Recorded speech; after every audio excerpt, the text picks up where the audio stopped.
ان الحمد للہ رب العالمین والصلاة والسلام علی رسول الکریم اما بعد۔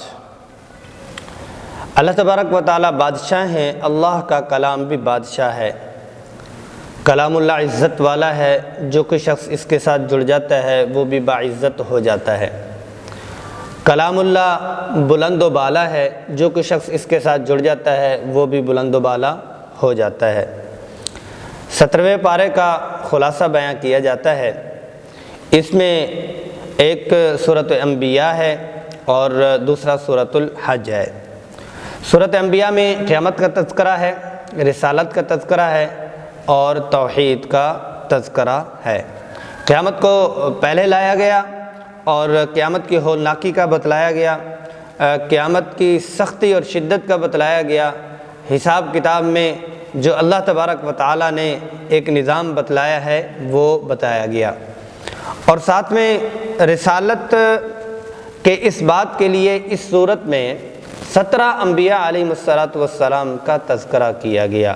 کذالک نقص علیک من انباء الرسل لنثبت بہ فؤادک، کہ ہم آپ کے سامنے رسولوں کے واقعات اس لیے بیان کرتے ہیں تاکہ آپ کے دل کو ہم مزید مضبوط کریں۔ اس بات رسالت کہ ان کو بتلایا گیا کہ انبیاء پہلے بھی آتے رہے، اللہ کا حکم بجا لاتے رہے، تو یہ بھی اللہ کے نبی ہیں، اللہ کا حکم بجا لا رہی ہیں، آپ ان کو مان لو۔ پھر توحید ہے، توحید میں اللہ تبارک و تعالیٰ نے مختلف قسم کی چیزوں کو عقلی دلیل اور آنکھوں سے نظر آنے والے جو کرشمے وہ دکھلائیں کہ زمین کو دیکھ لو اور زمین کی ہریالی اور زمین میں جو خاصیات ہم نے رکھی ہیں ان کو دیکھ لو، اس کی اپنی نہیں ہے۔ آسمان کو دیکھو، آسمان میں جو نظام ہے، بادلوں کا نظام ہے، ستاروں کا نظام ہے، روشنی کا نظام ہے، کہکشاؤں کا نظام ہے، یہ اس کا اپنا نہیں ہے۔ اور ہم نے زمین کے راستوں کو کشادہ کیا اور آسمان کے بروج کو ہم نے لمبا اور بلند و بالا اور طویل کیا۔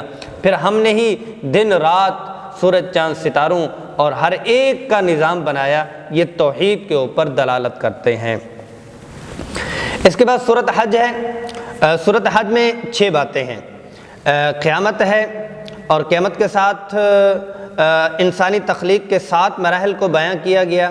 ابراہیم علیہ السلام کا اعلان آذان فی الحج، اعلان حج، ملل اور مذاہب کی قسمیں بیان کی گئیں، مومنین کی 4 علامات بیان کی گئیں اور دیگر احکامات بھی بیان کیے گئے۔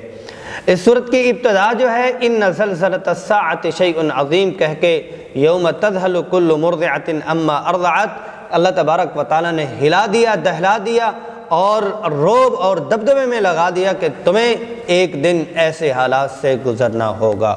پھر انسانی حقیقت کو بتلایا کہ ایک طرف تو اللہ کا یہ نظام قدرت اور طاقت ہے، دوسری طرف کیا منی، کیا لوتھڑا، کیا وہ گوشت کا ٹکڑا اور کیا وہ ڈھانچہ اور سانچہ، کیا جوان اور کیا بوڑھا، کہاں سے تیری ابتدا ہوئی، تو جوانی میں غرغراتا ہے اور اکڑتا ہے اور انجام تیرا یہ قیامت کا ہے۔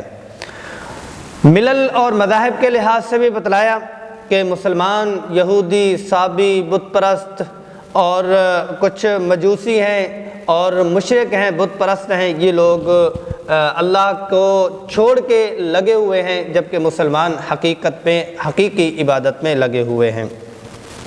ابراہیم علیہ السلام وَأَذِّن فِي النَّاسِ بِالْحَجِّ، حج کا اعلان کیا، اور اللہ تبارک و تعالیٰ نے اس وقت کی جو اعلان کرنا تھا وہ چٹیل میدان میں تھا، لیکن اس اعلان کا مظہر، اس اعلان کا نتیجہ، اس اعلان کا ثمرہ وہ آج ہم دیکھ رہے ہیں کہ کیسے اللہ تبارک و تعالیٰ نے حرم کو آباد کیا، ہر ایک چیز سے، انسانوں سے بھی اور انسان کی ضروریات سے بھی۔